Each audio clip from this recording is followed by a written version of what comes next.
வேலை பண்ணாலும் கலக்கலா பண்ணி வைக்கணும். அப்பதான் நாம செய்யற சமையல் மனம் குணம் எல்லாம் நிறைந்து வாசனைக்கு மூக்கு வாயிலான ஜொல்லு ஊத்தணும்.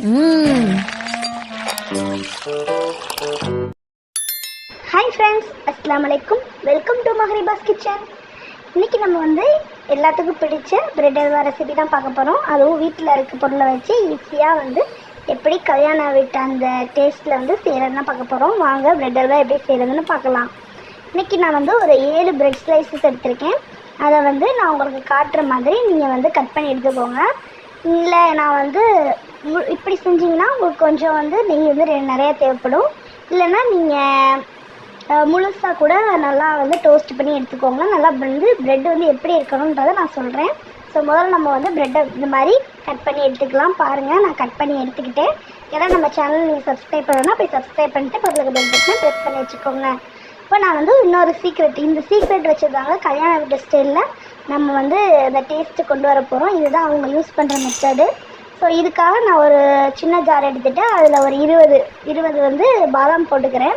ஒரு 6 ஏலக்காய், அது ஒரு 2 ஸ்பூன் அளவுக்கு சுகர் சேர்த்துக்கிறேன். சேர்த்துட்டு இதை ஒரு பவுட்ரு மாதிரி அரைச்சி எடுத்ததுக்கப்புறம் ஸோ இதை போட்டு தாங்க நமக்கு அந்த டேஸ்ட் கொண்டு வராங்க. ஸோ இந்த மெத்தட் யாருமே சொல்லியிருக்க மாட்டாங்க. ஸோ இதை நீங்கள் மறக்காமல் ட்ரை பண்ணி பாருங்கள். இப்போ நம்ம பவுட்ரு அரைச்சி இந்த மாதிரி இருக்கணும். ஸோ ரொம்ப நைஸாக அரைச்சிடாதீங்க, ரொம்பவும் தரத்தரன்னு அரைச்சிடாதீங்க, ஓரளவு மீடியமாக இருக்கணும். ஸோ இதை ஒரு ஓரமாக வச்சுட்டு நான் பிரெட் ஸ்லைஸஸை டோஸ்ட் பண்ணி எடுக்கிறதுக்காக ஒரு தோசை தவா வச்சுட்டு ஒரு 2 ஸ்பூன் நெய் சேர்த்துக்கிறேன். நீங்கள் முழுசாக கூட நீங்கள் ப்ரெட்டை போட்டு டோஸ்ட் பண்ணிக்கலாம். நல்லா ஆனால் ப்ரெட்டு பொன்னிறமாக டோஸ்ட் ஆகி வரணும். இப்போ நான் ஒவ்வொரு கட் பண்ணி வச்சுருக்க சின்ன சின்ன ஸ்லைசஸ் இருக்கு இல்லையா, ஸோ அதை எல்லாத்தையும் நான் தவாவில் போட்டு நல்லா ப்ரௌனிஷாக வர அளவுக்கு நல்லா இதை டோஸ்ட் பண்ணி எடுத்துக்க போகிறேன்.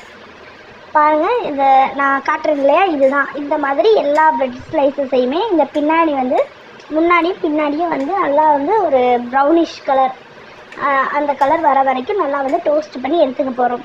ஸோ பிரெட் அல்வா செய்கிறது ரொம்ப ரொம்ப ஈஸி தான். நான் சொல்கிற மெத்தட் பண்ணி நீங்கள் செஞ்சீங்கன்னா அதே ஸ்டைலில் அதே டேஸ்ட்டோட சூப்பராக இருக்கும்.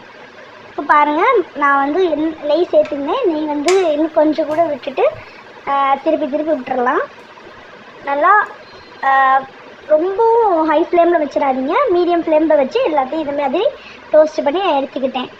இப்போது அதை ஒரு ஓரமாக வச்சுட்டு நான் இப்போது ஒரு கடாய் வச்சுட்டு கடாயில் ஒரு 4 ஸ்பூன் அளவுக்கு, 4 இல்லைன்னா ஒரு 6 ஸ்பூன் அளவுக்கு நெய் சேர்த்துக்கிறேன். நீங்கள் நெய் இன்னும் அதிகமாக தேவைப்பட்டுச்சுன்னா நெய் அதிகமாக சேர்த்துக்கோங்க. நான் நெய் ரொம்ப கம்மியான அளவில் தான் சேர்க்குறேன். ஒரு 6 ஸ்பூன் இல்லைன்னா 4 ஸ்பூன் போதும். இப்போ இதில் ஒரு 15 போல் முழு முந்திரி எடுத்து அதை நல்லா 2ஆக உடச்சி அந்த 2ஆக இருக்கிறதையும் நான் குட்டி குட்டியாக கட் பண்ணி எடுத்துக்கிட்டேன். அதை நம்ம நெய்யோடு சேர்த்து நல்லா டோஸ்ட் பண்ணி எடுத்துக்கலாம். இதுவும் பொன்னிறமாக தான் வரணும்.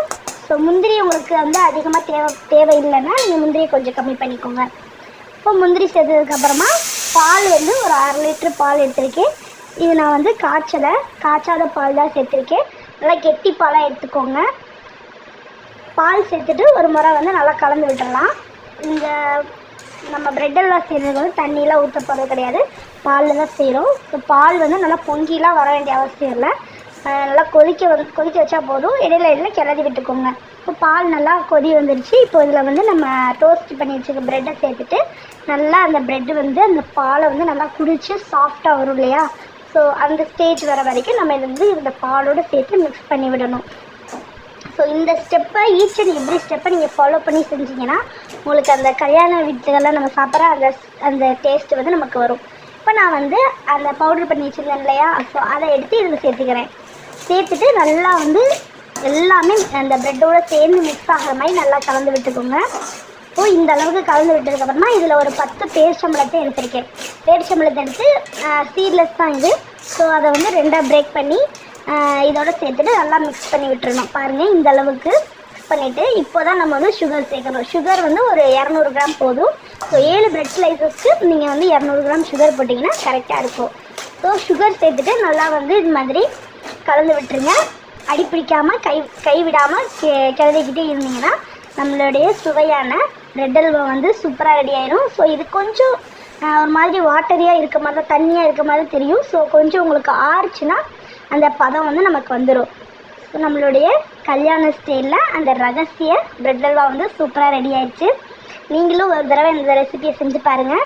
செஞ்சு பார்த்துட்டு எப்படி இருந்துச்சுன்றதை கமெண்ட்ஸில் சொல்லுங்கள். அண்ட் நம்ம சேனலில் வேறு என்னெல்லாம் ரெசிபிஸ் கொண்டு வரலாம், என்ன ரெசிபிஸ்லாம் அப்லோட் பண்ணலாம், ஸோ நம்ம சேனலில் வேறு ஏதாச்சும் சேஞ்சஸ் கொண்டு வரலாமான்னு நீங்கள் கமெண்ட்ஸில் சொன்னீங்கன்னா நாங்கள் அதை மாற்றிப்போம். ஸோ இந்த ரெசிபி உங்களுக்கு பிடிச்சிருந்துச்சுன்னா ஒரு லைக் பண்ணிடுங்க. அண்ட் உங்கள் ஃப்ரெண்ட்ஸ் அண்ட் ஃபேமிலி கூட ஷேர் பண்ணுங்கள். அவங்களையும் பார்க்க சொல்லுங்கள். செஞ்சு ட்ரை பண்ணி பார்த்துட்டு அவங்களையும் கமெண்ட்ஸை சொல்லுங்கள். ஸோ இன்னும் நிறைய அப்கமிங் வீடியோஸில் இன்னும் நிறைய இன்ட்ரெஸ்டிங் ரெசிபிஸ், அந்த நிறைய சீக்ரெட் ரெசிபிஸ் எல்லாமே நாங்கள் அப்லோட் பண்ணுவோம். ஸோ அதுக்கு நீங்கள் முதல்ல நம்ம சேனலில் வந்து மறக்காமல் சப்ஸ்கிரைப் பண்ணி வச்சுக்கணும். சப்ஸ்கிரைப் பண்ணிவிட்டு பக்கத்தில் இருக்க பெல் பட்டனை ப்ரெஸ் பண்ணி ஆள் கொடுத்து வச்சுக்கோங்க. வீட்டில் இருக்க பொருளை வச்சு எப்படி வந்து ஈஸியாக பிரெட் அல்வா செய்கிறேன்னு நான் இந்த வீடியோவில் சொல்லியிருக்கேன். ஸோ மறக்காமல் ட்ரை பண்ணுங்கள். பிரியாணிலாம் செஞ்சிங்கன்னா இதை கூட செஞ்சு கொடுத்தீங்கன்னா உங்கள் குழந்தைங்க விரும்பி சாப்பிடுவாங்க. இன்னொரு இன்ட்ரெஸ்டிங்கான ரெசிபியோட உங்களை சந்திக்கிறேன். தேங்க்யூ ஃபார் வாட்சிங்.